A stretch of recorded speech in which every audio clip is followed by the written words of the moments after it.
이제 수업을 들어가 보도록 하겠습니다. 자, 전 시간에 우리가 구구단 사용자의 요청에 따라서 서로 다른 결과가 나오는 화면 찍어보는 것까지 완료를 했어요.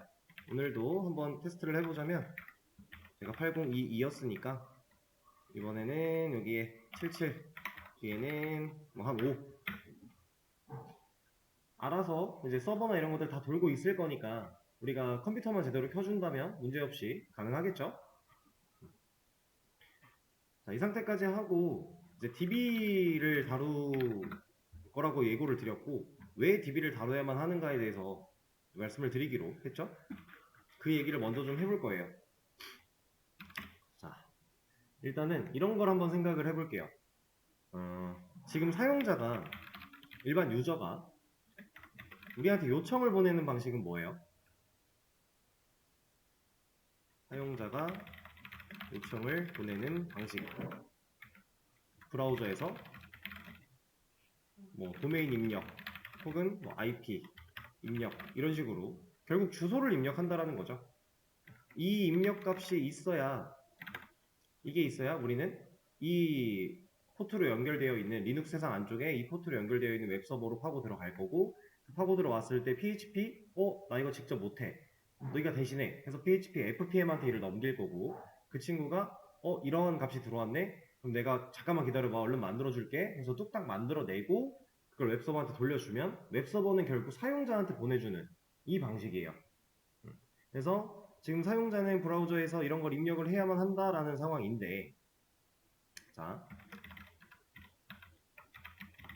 엔진X 리눅스 안쪽에 있는 엔진X의 입장에서 생각을 해볼게요. 얘는 지금 사용자가 누군지 얼마나 나한테 자주 왔는지 이런 거 알 수 있어요? 모르겠죠? 왜 몰라요? 우리가 사용자가 브라우저에 입력하는 이 정보에는 나 누구예요? 라는 정보가 있어요? 없죠? 지금 이제 물론 우리가 다 로컬 환경에다가 구축을 해놨기 때문에 이 컴퓨터 안에서밖에 요청이 안 돼요. 근데 이게 로컬 환경이 아니라 그냥 제 서버 환경으로 구축을 해놨다면 여러분들 모두 다 같은 서버로 들어올 수 있는 거잖아요. 실제로 운영되고 있는 이런 사이트만 생각을 해봐도 이 네이버는 저만 쓸 수 있는 거예요? 아니죠. 여러분들 모두가 쓸 수 있고 심지어 여기 컴퓨터가 아니어도 쓸 수 있고 각자의 핸드폰으로도 다 가능한 거고 모든 경우의 수가 다 있죠. 전 세계 사람들이 다 들어올 수 있잖아요. 그렇죠? 네. 그러면 우리 엔진X는 이런 걸 모른단 말이에요. 지금 내가 누군지, 내가 얼마나 자주 왔는지 정보를 아예 알 방법이 없어요. 그렇다라는 건 지금 우리 현재 이 상황에서 사용자에 대한 정보를 알 방법이 없다죠. 결론은 이거예요. 사용자에 대한 정보를 알 방법이 없다. 근데 이거 한번 볼게요. 제가 네이버에서 로그인을 해요. 자, 로그인을 했습니다. 이 네이버는 이제 사용자가 저라는 걸 알아야 되죠. 어떻게 알아요, 얘는? 자, 이거에 관련된 얘기를 좀 해볼 거예요. 자, 여기서 네이버에서 메인 페이지에서 로그인을 했고 제가 뭐 카페로 넘어갔다, 뭐 블로그로 넘어갔다 해도 얘는 제가 누군지를 알아야 돼요. 페이지가 넘어갔다고 해서 제가 누군지 모른다면 우린 여기서 로그인 또 해야 되잖아요. 그럼 매 페이지마다 로그인을 새로 한다? 이건 너무 불편한 일이죠. 말도 안 되는 얘기예요. 그 사이트 그렇게 만들어 놓은 사이트라면 그 누구도 사용하지 않을 겁니다. 그죠? 자, 그럼 이 친구들은 도대체 무슨 방식으로 사용자에 대한 정보를 아는가? 이거에 대한 얘기를 한번 해보도록 하죠. 일단 웹서버 생각을 해볼게요. 얘는 기억력이 없어요. 근데 정확히 말하면 기억력이 없는 게 아니라 알 수가 없어서 기억하지 못해요. 사용자에 대한 정보 기준으로 알 방법이 없어요. 근데 진짜 아예 없는 건 아니에요. 약간은 기억을 할 수는 있습니다. 어떻게? 이제 웹 환경 안에서 쿠키라고 하는 친구가 있는데 쿠키라는 단어는 한 번쯤 들어보셨을 수 있어요.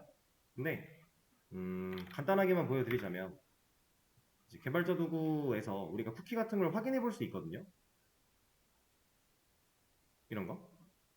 이거 실제로 이 페이지 안에서 존재하는 쿠키들을 볼 수 있는 거예요. 우리가 눈으로 까볼 수 있다라는 얘기인데, 자, 쿠키를 사용해서 아주 약간 기억할 수 있다. 근데 얘는 알 방법이 없어서 기억을 못했던 앤데, 이 쿠키라는 걸 사용해서 약간은 기억할 수 있다는 얘기는 알 방법이 없는 거에 대한 해결은 된 거예요. 그건 해결이 안 됐죠. 그래서 개발하는 와중에 강제로 이렇게 만들어지는 거예요. 그냥 사용자가 로그인을 했다고 바로 기억할 수 있다가 아니라 우리가 개발하는 그 코드, 소스 안에서 이런 너 이거 쿠키 가지고 기억해 라고 명령을 해야만 얘는 그걸 알았어 내가 쿠키를 잠깐 가지고 있어 볼게 해서 약간 기억할 수 있는 거예요. 그러니까 기억력에 대한 문제를 지금 따져 볼 겁니다. 자, 이게 이제 순수한 웹 서버, 웹 환경에서 일어나는 일인데 우리가 어제 사용해봤던 PHP 이 친구는 서버 사이드 언어죠. 이제 웹 환경에다가 서버 사이드 언어까지 같이 조합이 되면 조금 더 기억력이 올라가는 방법이 하나가 있어요. 세션이라고 하는 친구가 있는데 쿠키랑 세션은 실질적으로 어떠한 정보를 물고 있기 위해서 존재하는 거라고 보셔도 돼요. 그러니까 성질이 비슷해요. 같은 역할을 수행한다라고 보면 되는데 얘네들은 뭐가 다르냐? 자, 쿠키 같은 경우는 제가 좀 전에도 보여드렸지만 브라우저의 개발자 도구에서 사용자들이 자유롭게 확인할 수 있다. 제가 실제로 여기서 볼 수 있다고 했잖아요.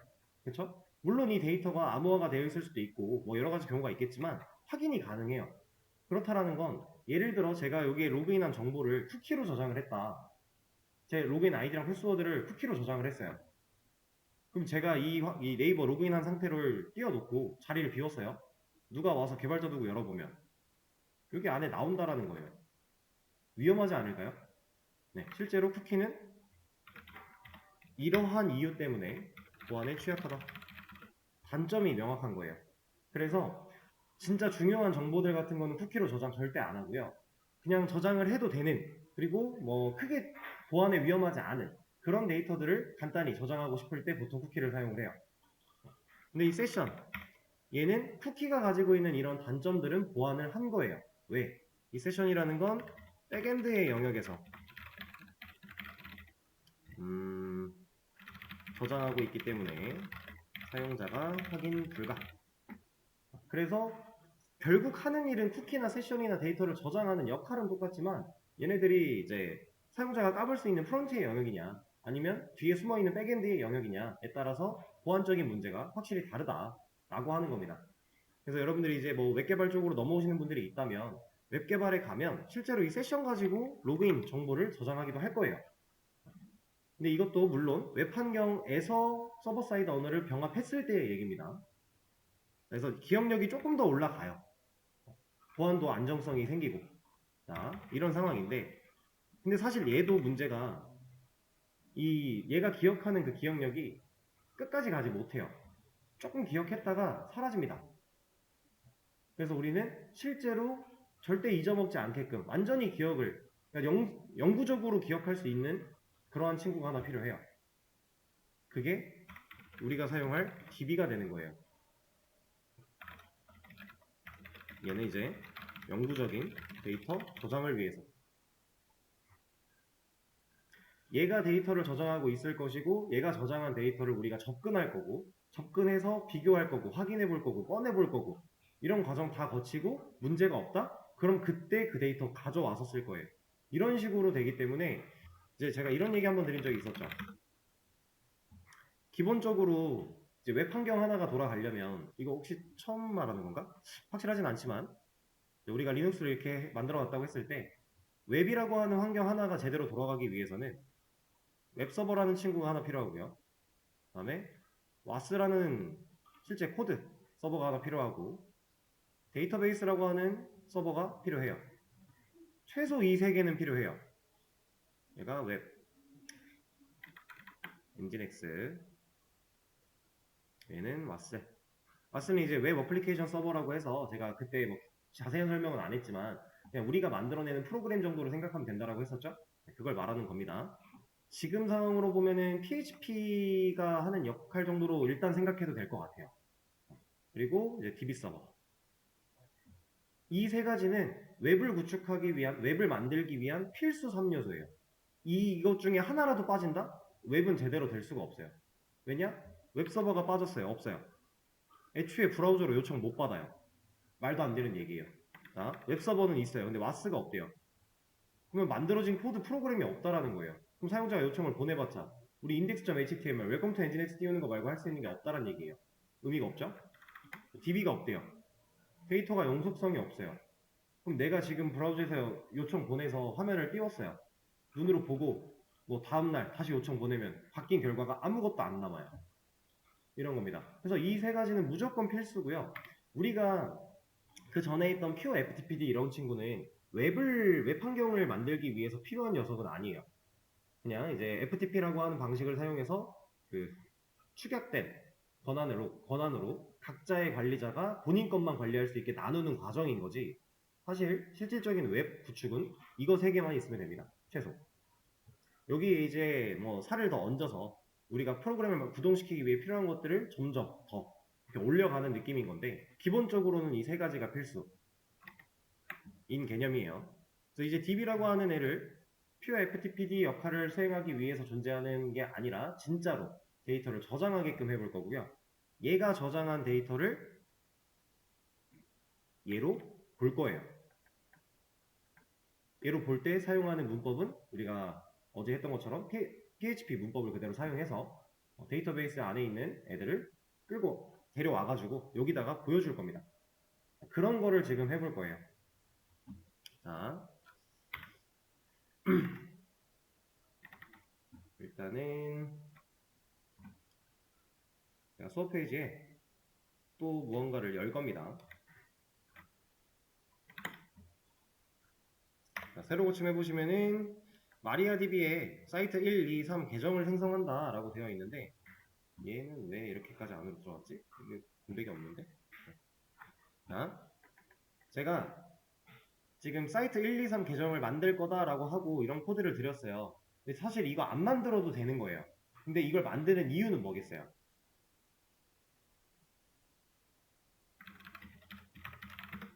지금 우리가 버추얼 호스팅을 통해서 웹루트 폴더를 3개로 증설했고요. 그리고 각각 폴더마다 주인이 따로 있죠. 이런 상황이죠. 그래서 우리가 퓨어 FTPD 설정을 해놨잖아요, 이미. 그렇게 과정을 거쳐왔죠. 자, 데이터베이스, 지금 MySQL 안에 우리가 MySQL 들어갈 수 있는 계정 총 몇 개 있어요? 일단 루트 하나. 이거는 자동으로 만들어진 건데. 이거 있고, 코리 IT 하나 있죠. 그리고 우리 퓨어 FTPD라고 하는 친구도 하나 만들었죠? 얘를 뭐 직접 들어가서 쓴 적은 없지만 이런 애도 만들었어요. 3개가 있어요. 자, 루트는 원격으로 안 쓸 거라고 했죠. 그리고 이건 웬만하면 들어갈 이유가 없어요. 우리가 뭐 계정 만들거나 할 때 빼고는. 코리 IT 이거는 어디든지 사용이 가능할 거고 얘는 이 계정이 가지고 있는 권한은 퓨어 FTPD라고 하는 데이터베이스밖에 못 들어가죠. 그럼 우리가 지금 얘네들이 뭐 사이트 1이라고 하는 맵루트 폴더의 주인이 퓨어 FTPD 들어가려고 하는 게 아니잖아요. 그 데이터베이스 보려고 하는 게 아니잖아요, 상황이. 본인 거 데이터베이스를 따로 만들면 좋지 않냐라는 얘기예요. 그래서 계정을 따로 증설을 할 거고, 증설을 해서 사이트 1, 이 폴더의 주인은 사이트 1 데이터베이스밖에 못 가게끔 막을 거예요. 이 이유는 우리가 FTP 계정을 분리한 이유와 동일합니다. 얘가 코리 IT로 들어가서 사이트 2 주인 거를 훼손시키면 얘는 망하죠. 이런 거 못하게 하려고. 그래서 권한을 특수하게 부여해서 너 이거밖에 못 건드려. 똑같은 개념으로 갈 거예요. 그래서 계정을 만드는 건데, 자, 이 계정을 만들기 위해서는 우리가 어디서 작업해야 돼요? 우리는 루트로 들어가야 돼요. 루트로 들어가려면 결국에는 여기밖에 안 되겠죠. 원격으로 못 들어간다 했으니까. SQL YOG를 못 쓴다는 얘기예요. 여기 와서 MySQL 루트 P 하고 들어갈 겁니다. 계정을 만드는 건 루트 계정밖에 못하는 거니까. 이 명령어도 여기 있습니다. 이거 복사하셔도 돼요.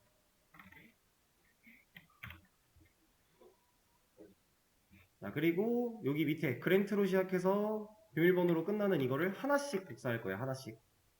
여기서는 한 번에 여러 쿼리를 실행을 못 시켜요. 그래서 하나씩 가져가야 돼요. 만약에 웹 루트 폴더 자체가 이름이 저랑 좀 다르게 되어 있다. 사이트 1, 2, 3이 아니다. 그럼 여기서 본인 거 맞춰서 그냥 가시면 편해요.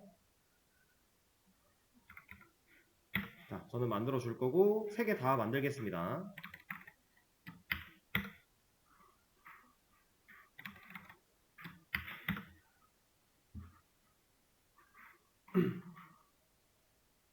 사이트 1이라는 계정은 사이트 1 데이터베이스만 들어갈 수 있고 사이트 2라는 계정은 사이트 2 데이터베이스만 들어갈 수 있고 이런 식으로 지금 만들고 있는 거예요.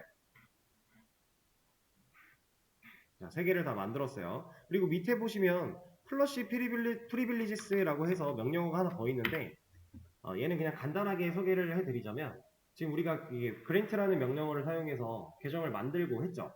근데 이게 적용이 잘 돼요. 평상시에 별 문제가 없으면 잘 돼요. 근데 가끔 잘 안 될 때가 있어요. 그러면 이게 약간의 새로 고침처럼 새로 고침처럼 느끼시면 돼요. 내가 지금 한 것들 잘 적용시켜 줘 라고 한번 강제로 한다의 느낌. 그 정도인데 뭐 해도 되고 안 해도 됩니다. 상관은 없어요.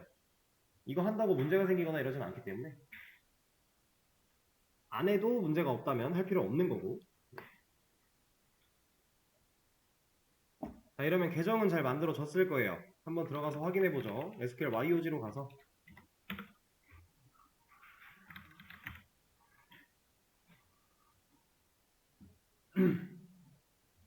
자, 이 친구 저는 지금 코리아 IT로 들어와 있는 게 아직 남아있네요. 그냥 봐도 되겠네요. 로그인 안 되어 있으신 분들은 이거 연결하면 되겠죠? 코리아 IT 계정으로. 자, 여기서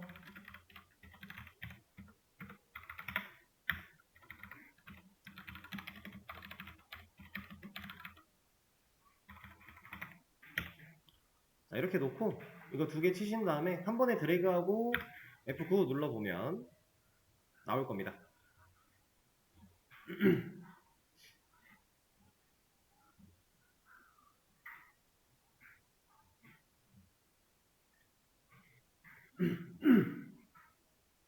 근데 사실 확인 안 해보셔도 돼요.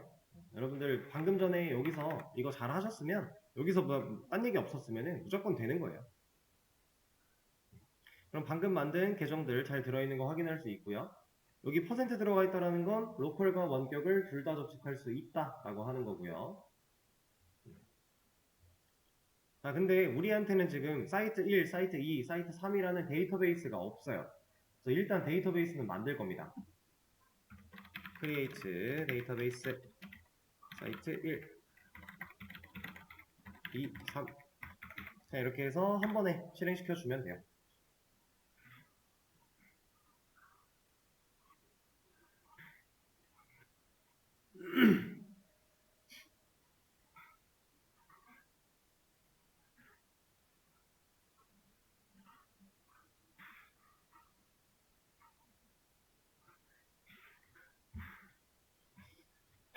자, 실행이 완료가 되시면 이쪽 새로 고침 해봤을 때 얘네가 잘 나오는 걸 확인할 수가 있어요. 여기 새로 고침 해야 돼요. 코리아 IT 계정 있는데 한번 클릭, 그리고 F5로 새로 고침 한번 해야 나옵니다. 그 전엔 안 나와요, 원래. 그래서 여기까지 잘 따라오셨으면 다음으로 진행하면 되는 건데, 시간 더 필요하신 분 있나요?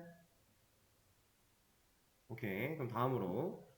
자, 제가 새 연결을 열어서, 사이트 1, 192.168.56.103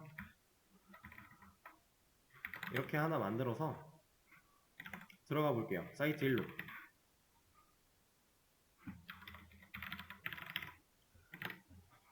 새 연결을 하나 뚫는 겁니다. 그러니까 지금 방금 전에 확인한 계정은 코리아 IT였으니까 이제 사이트 1 계정도 만들었고 데이터베이스도 만들었으면 사이트 1로 당연히 들어갈 수 있는 거잖아요.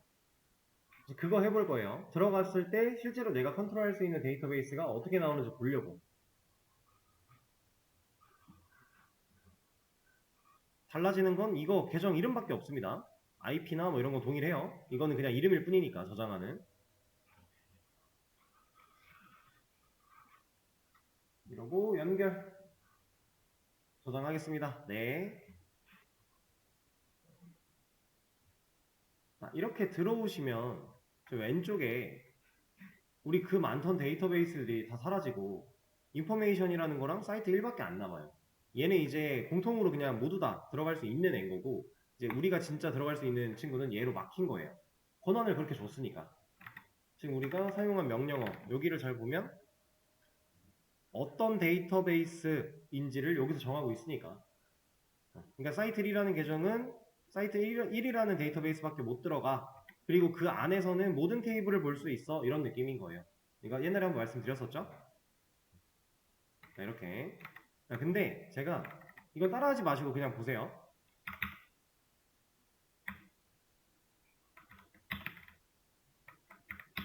사이트 1이라는 계정한테 권한을 추가로 더 줄 거예요. 보시면 사이트 1 계정한테 사이트 2에 대한 데이터베이스도 들어갈 수 있게끔 권한 주겠다라는 거죠. 그죠? 보세요. 그리고 사이트 3에 대한 권한도 줘버릴 거예요. 일단 성공했다고 하는데 지금 사이트 1로 접속해 있죠? 여기 새로 고침해보면 얘네 다 나와요. 그 말은 뭐예요? 사이트 1 주인이 사이트 2, 사이트 3 데이터베이스 건드릴 수 있다라는 거죠. 잘못됐네요. 혹시나 여러분들이 작업하다가 이렇게 권한을 잘못 줘서 어떡하지? 하면 계정을 지우고 다시 만드는 방법도 있지만 그냥 줬던 권한 뺏는 명령어도 있어요. 그거 하나 알려드릴 겁니다. 수업 페이지 새로 고침해보시면은 잘못 부여된 권한을 회수하는 방법이라고 해서 이제 설명이 있고 밑에 명령어가 있는데 자, 이 명령어를 그대로 일단 가져왔습니다. 지금 이거는 안 따라 하셔도 되는 거니까 그냥 화면 보시면 돼요. 자, 저는 지금 누구한테 권한을 잘못 줬어요? 어떤 계정? 사이트 1 계정한테 불필요한 권한을 줘버렸죠. 그러면 내가 지금 권한을 뺏어야 되는 계정은 사이트 1인 거예요. 그리고 데이터베이스 명이라고 되어 있는데 사이트 1한테 잘못 부여된 데이터베이스는 누구누구예요? 사이트 2랑 3이겠죠. 사이트 2 먼저 한 번에 하나씩밖에 안 되기 때문에 사이트 3도 뺏을 거야. 이렇게 해주고 나서 다시 SQL YOG로 가서 새로 고침을 해보면 권한이 빠졌죠. 그러니까 우리가 뭔가를 실수했다고 해도 당황할 필요가 없어요. 그냥 돌려버리면 되는 거예요. 방법은 있으니까. 설령 이런 방법으로 잘 안 됐다. 그럼 계정 그냥 지우고 다시 만들면 돼요. 근데 물론 계정 지웠다 다시 만드는 게 이것보다는 조금 더 신경 쓸 게 많아요. 계정을 만들고 지운다라는 행위 자체가 꽤나 컴퓨터 입장, 지금 이 데이터베이스 입장에서 위험하다고 판단이 될 수 있어서 생각보다 많은 에러가 날 수 있어요. 그런 건 좀 조심해야 되는 부분이고 어쨌든 우리는 잘 만들어 놨는데 전 사이트 2로도 한번 들어가 볼게요. 왜냐면은 제가 지금 그 PHP 코드를 해놓은 거는 사이트 2니까 그쪽으로 들어갈 겁니다. 이거 하나 복사해서 새 연결 하나 뚫고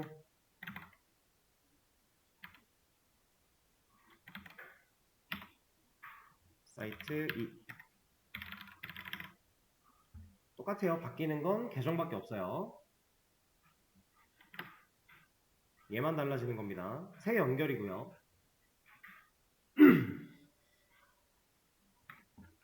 여러분들도 똑같이 세팅을 하셨다면 당연히 접속이 문제가 없을 거예요.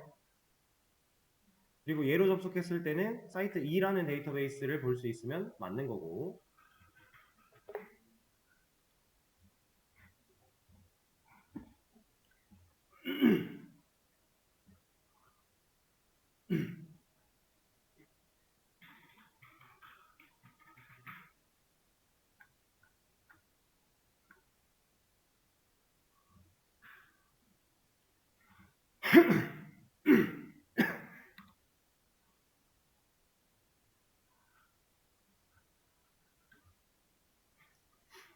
되셨나요? 시간 더 필요하신 분? 사이트 2로 들어오는 것까지 문제 있으세요? 잠시만요. 확인 한번 하고 가죠. 자, 여기까지 되셨으면 제가 수업 페이지에 또 다른 거 하나를 열어 드릴 건데 이거를 같이 할 겁니다. 자, 새로 고침해 보시면은 사이트 2 데이터베이스에 아티클 테이블 만들고 테스트 데이터 추가라고 되어 있어요. 여러분들이 PHP 그 구구단.php라는 그 파일을 저처럼 사이트 2에 위치시키지 않고 다른 거에다 했다면 그걸로 맞추셔야 돼요. 저는 사이트 2에 했기 때문에 사이트 2 데이터베이스에 넣는 거고, 만약에 본인이 사이트 1이나 사이트 0, 사이트 3 이런 식으로 했다, 거기다 했다, 그럼 그 데이터베이스 가서 넣어야 돼요. 뭐 물론 어제 만들었던 구구단과 직접적인 연관을 가지고 할 건 아니지만 그냥 PHP 파일들을 몰아 넣을 거기 때문에 이제 본인한테 맞게 판단하시면 되고, 여기 밑에 추가된 이 코드 내용을 그대로 다 복사를 한 다음에 SQL YOG로 가서 붙여넣기를 해줄 겁니다.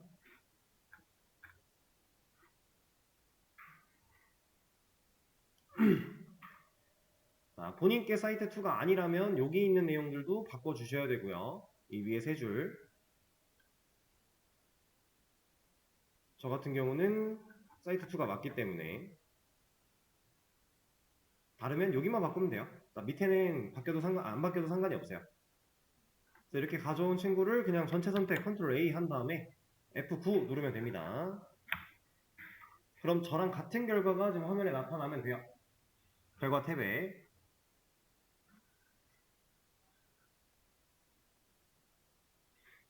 이건 이제 DB 관련된 문법이기 때문에 디테일하게 이 부분에 대해서 설명드리지 않는 거고, 그냥 우리가 해나가야 되는 과정 중에 하나일 뿐인 겁니다. 이렇게 다 나오셨나요? 문제 없으시고. 자, 그럼 일단 준비는 끝났어요. 이제 데이터베이스한테 데이터를 실제로 넣어 놓은 거예요. 그럼 이 데이터를 우리가 화면에 가져와서 보여주기만 하면 돼요. 그 보여주는 작업은 PHP 문법 가지고 한다라고 했죠?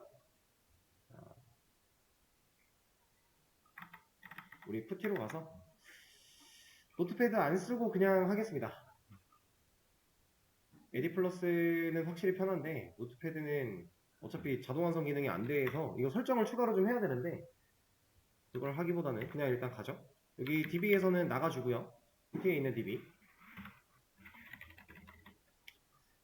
자, 저는 사이트 2까지 갈 거예요. 사이트 2에 있는 퍼블릭까지. CD, 웹, 사이트 2 안에 퍼블릭 들어가서 여기다가 파일을 하나 만들 겁니다. 자, 빔으로 이름을 article list.php 라고 해줄게요.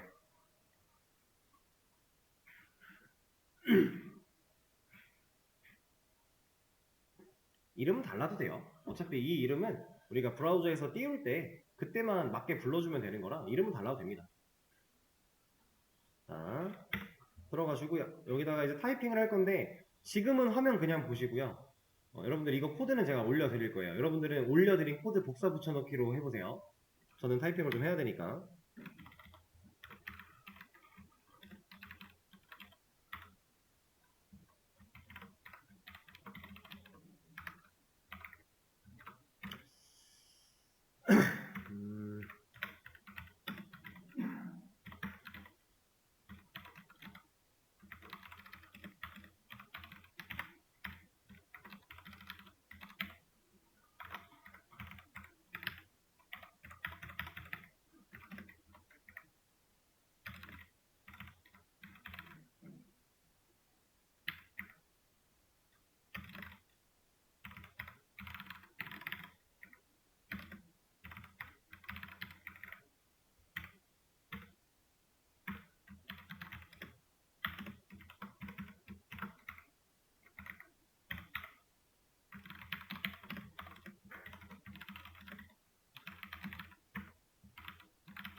자, 일단 제가 작성을 좀 완료를 했고요. 보여드린 다음에 간단하게 설명을 좀 드려보도록 할게요.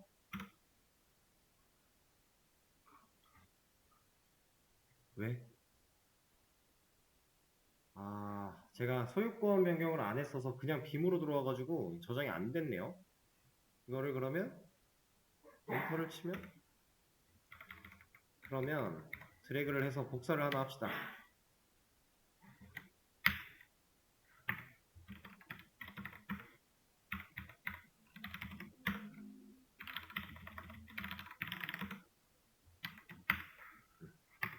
저장하고 나가기.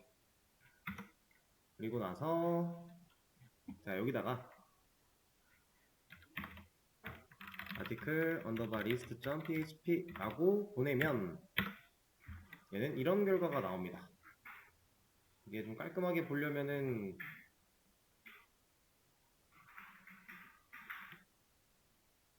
이게 그나마 좀 깔끔할 것 같네요. 자, 지금 이게 뭐 한 거냐면 데이터베이스에 들어있는 이 세 줄의 데이터 있죠.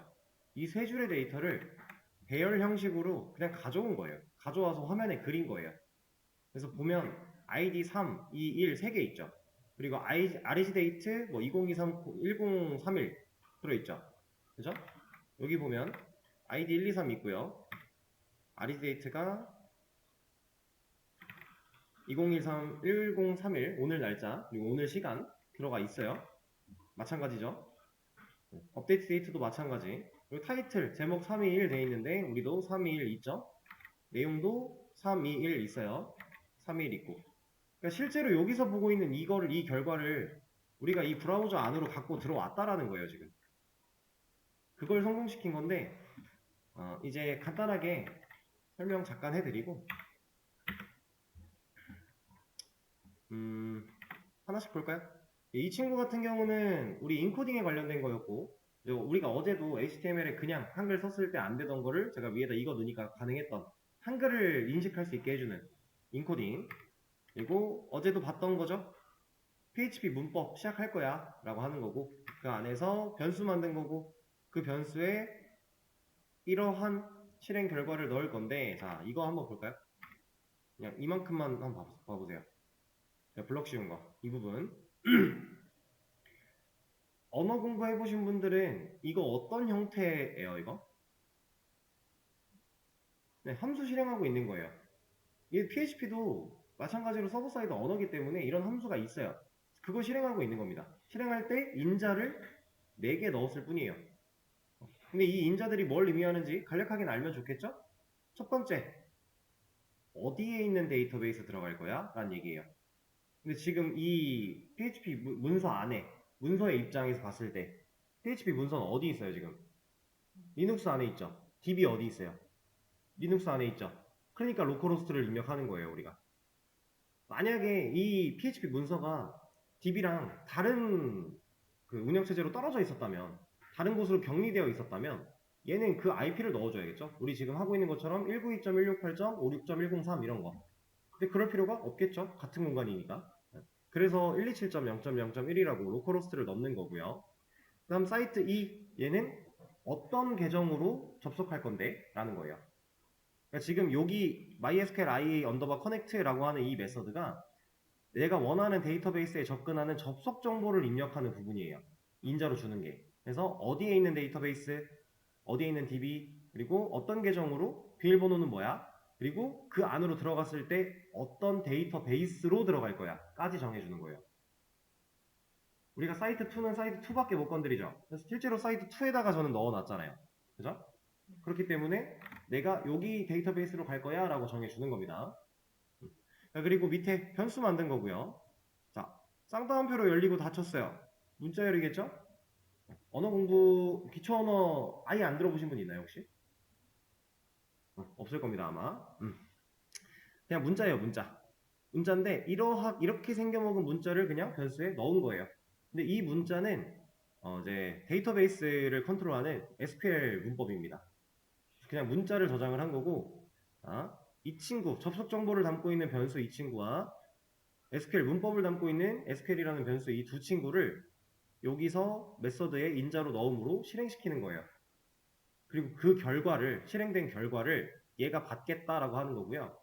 이 RS를 사용해서 반복문을 돌린다의 개념인데, 자, 일단 이거 변수 만든 거고, 이거 배열 객체 만든 거예요, 객체. 그냥 비어있는 객체. 그리고 반복문 안에서, 자, 이 뒤에 있는 이게 이 RS라는 변수가 갖고 있는 값을 하나씩 꺼내서 반복될 때마다 얘한테 꽂을 거거든요. 이런 식으로 반복이 돌아갈 건데, 그럼 얘는 데이터베이스 안에 이 결과 세 줄 중에서 얘가 실행된 이 쿼리를 가지고 날아가서 실행된 결과 중에 첫 번째를 일단 꽂을 거고요. 그 다음 그거를 이 배열에 넣겠다 하는 거예요. 그럼 두 번째 반복되면 두 번째 있는 애를 꽂아서 또 넣는 거고, 세 번째 있는 애를 꽂아서 넣는 거고, 다음 거 없죠. 없으면 없네 하고 그냥 빠져나가요. 반복문을 그렇게 동작을 하는 겁니다. 진짜 쉽게 이해하면 여러분들 그 책에 페이지가 3페이지가 있다고 해볼게요. 첫 페이지 넘겼어요. 몇 페이지 나와요? 2페이지 나오죠? 넘겼어요. 3페이지 나오죠? 넘겼어요. 없죠? 그럼 끝난다. 이거예요. 반복문이 그 역할을 대신해준다. 넘기는 역할을. 그런 겁니다.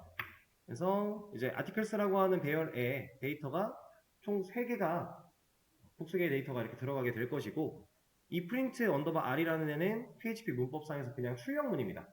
그래서 articles 네가 갖고 있는 거 출력해줘 라고 한 거예요. 자바 같은 경우는 이 배열을 그냥 출력하려고 하면 주소값이 나오고 보통 이러는데, 얘는 그냥 배열을 이런 식으로 보여줍니다. 약간 차이가 좀 있겠죠? 그렇게 문법이 되어 있는 거예요. 그래서 이제 이렇게만 보여주면 사실 뭐 데이터를 보는 거는 문제가 없지만, 우리가 사용자, 일반 사용자의 입장으로 봤을 때, 개발자가 아니라 사용자 입장으로 봤을 때 이게 뭐예요? 이게 게시물 목록이라고 볼 수 있어요? 우리 아티클 리스트를 보여준다라는 건 게시물 목록을 보여주고 싶은 건데, 이렇게 보여주면 조금 멋이 없잖아요. 그죠? 그래서 얘를 좀 변화시킨 형태로 좀 깔끔하게 보여주고 다음 내용으로 넘어갈 겁니다. 여러분들한테도 이거 한번 해보시라고 시간 좀 드릴 거고요.